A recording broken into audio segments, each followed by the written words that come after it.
Bonjour à tous, bonjour l'église luthérienne de Milwaukee. Bienvenue à la région Bourgogne, dans la ville Charlie en Vitry, Vitry en Charlie, Charlin, pardon. Welcome, Milwaukee Lutheran. Sorry, maybe you were a little bit afraid that I was going to speak tout le français pour le sermon, mais c'est pas vrai. Welcome to the region of Burgundy, which you maybe know. En français, c'est Bourgogne, specifically in the village, the town of Vitry-en-Charlin, which is named after the cattle, Charolin, which you see right behind me, these white cows. They are beef cattle, and they are what this region is known for. There's a lot of grazing land. It's very beautiful here. I'll try and show you a good picture of it. Let me turn the camera. Comme ça. Ouais, there we go. Ouais, c'est beau, no? So we are at the maison, the parents of Matthew. Matthew is the partner of my sister-in-law, Laura. And we are here for just a couple of days before we go up to the Vosges region, kind of in Alsace, in the town of Saint-Dié-des-Vosges, which is where the memorial service will be on Saturday. I am not going to have a super long sermon this Sunday, especially because I need to go for lunch very soon. But the text that we're going to be working with is Matthew 13, 1 through 8. And I'm not going to read it out loud. You can pause the video and go check it out. But I'll paraphrase the story. So it's a story that is in, I think, all of the Gospels, where Jesus and the disciples are exiting the temple, and the disciples point up and they say, look how impressive that is. Look at the temple, how majestic it is with the big stones. They point out the large stones. And Jesus, in his so tactful way, says, yeah, look at that temple. It's going to be torn down in 3 days. And of course, this shocks the disciples. They're like, what do you mean it's going to be torn down? Because, and I've talked about this before, for the disciples and for Israelites in general, the temple is the sign of Israel. It is the representation of the well-being of the people of Israel, which is why, if you look over the history of the Hebrew people, they were so intent on rebuilding the temple. Right, that's the first thing that they do after Cyrus returns them from exile in Babylon to Jerusalem, as they commence with rebuilding the temple, which is often considered the second temple, Solomon's construction being the first.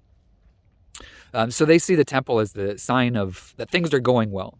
And so when Jesus says it's going to be torn down, well, that essentially means that the world's going to end, right? That's the end of the people of Israel. If there is no temple, there is no place for God to dwell amongst God's people. That's it. And so, of course, the question that the disciples ask is, well, when's this going to happen? This is kind of important news, Jesus. Perhaps you can give us some warning. And Jesus pivots. He doesn't respond directly. He essentially says to them, like, hey, you think this is bad? There is going to be earthquakes and firestorms and many things that we could point to as signs of the apocalypse that are going to come before the end of the age, much worse than the temple being destroyed. So what I want to talk about today is sort of what I've talked about in the past, which is, the relevance of the temple, but also what Jesus is getting at. But also I want to be focusing a bit on the stones, specifically, when the disciples point out, well, look at those big stones.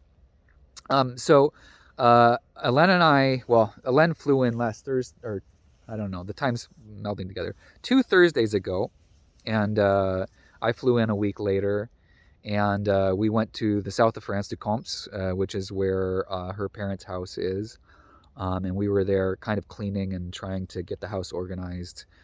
They'll sell it eventually, but that's a long ways down the road right now. But we were taking some time to go and explore a little bit while we were there.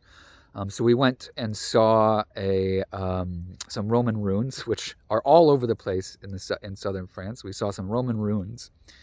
And what's interesting about these specific ruins is they're not just Roman ruins. They are runes that were originally of the Gauls, and then the Greeks, and then the Romans.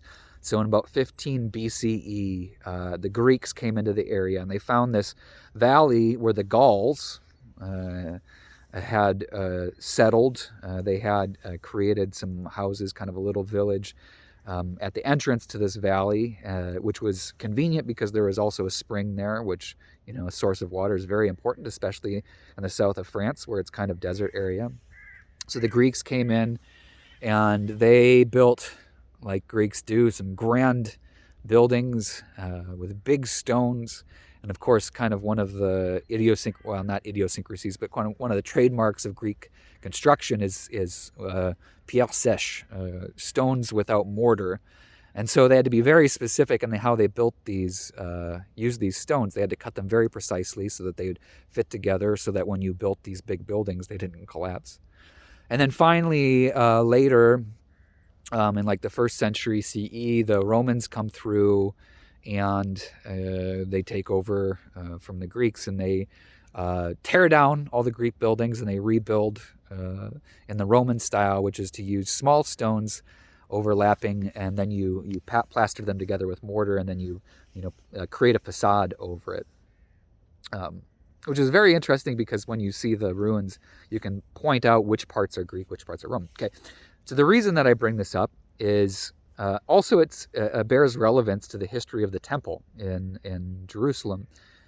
So the original temple was built by Solomon, and the type of construction that was used in those days, so we're talking sometime 9th century BCE, they used limestone from the region, from Jerusalem, which is referred to as Jerusalem stone.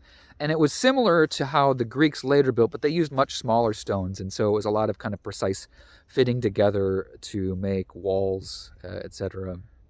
And Solomon's temple was grand, and theoretically it was finished with cedar and other wood items like that. But that gets torn down when Nebuchadnezzar conquers Jerusalem and takes everybody in exile. So when Cyrus allows the Jews to return to Jerusalem, they rebuild. But this rebuilding is very modest. They don't reach the level that the temple was at before it got destroyed. But they recreate what they knew to a certain extent.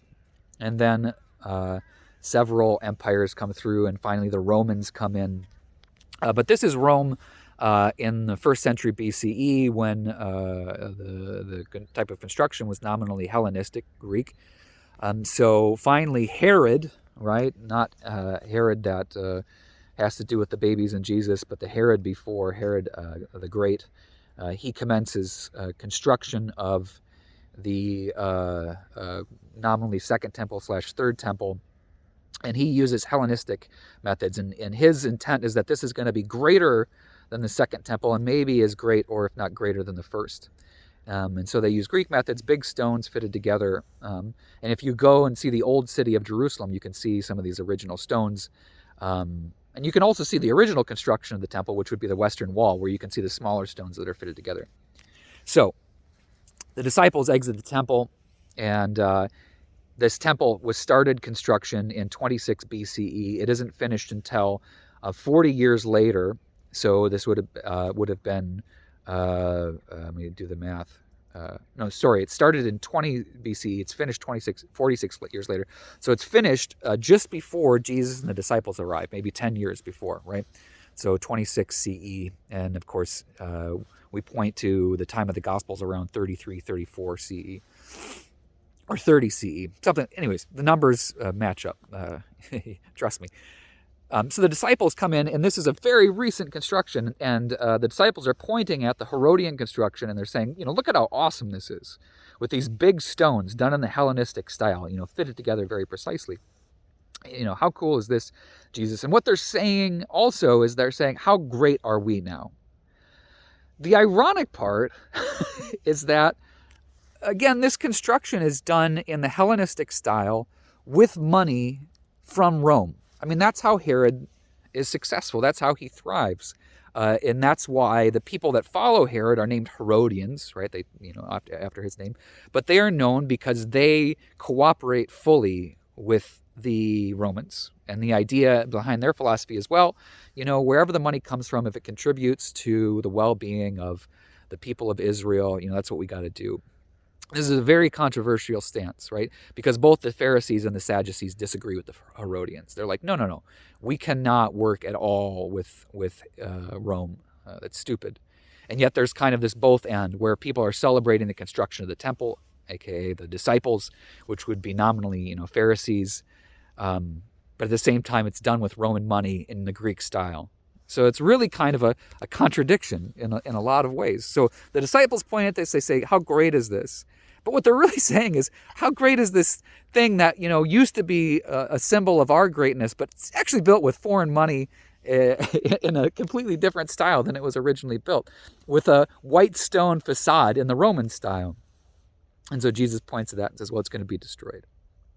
So one of the things that I often talk about is how we attach ourselves to buildings, how we attach the understanding of church, the ecclesia, to not infrastructure, but to our institution, right? The physical institution. Sorry, it's really hard to hold this without putting my finger on the way of the camera. But I want to talk really briefly just about maybe how the institution applies not just to the physical building, but to how we understand ourselves, the church, with regards to everything else around us.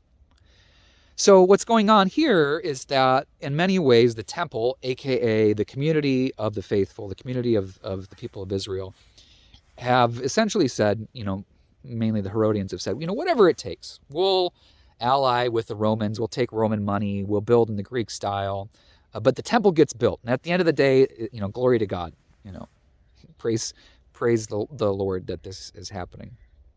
And Jesus, in many ways, is kind of calling out the hypocrisy of that, that these same disciples are essentially bordering on being zealots, saying, there's no way we can work with Rome. We shouldn't be taking, we should be working actively to throw the Romans out of our area, and yet we're perfectly comfortable with, building a Roman-style temple so long as it happens, right?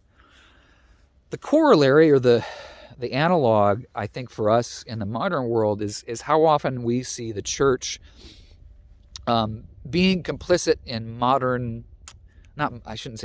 in the political world, taking sides, right? Choosing to participate in one politics or another politic.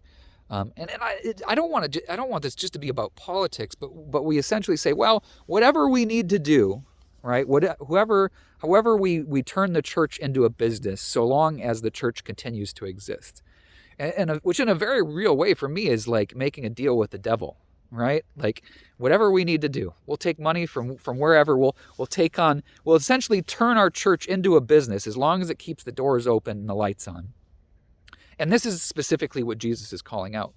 And he's saying, in a very real way, it's not the same. You can't have both. But also when you identify the church, the community of the faithful, the community of Christ with the glory of the building, you've missed out on the entire concept. And it's not just about the building. It's when you confuse the community of the faithful with the world as it is, right?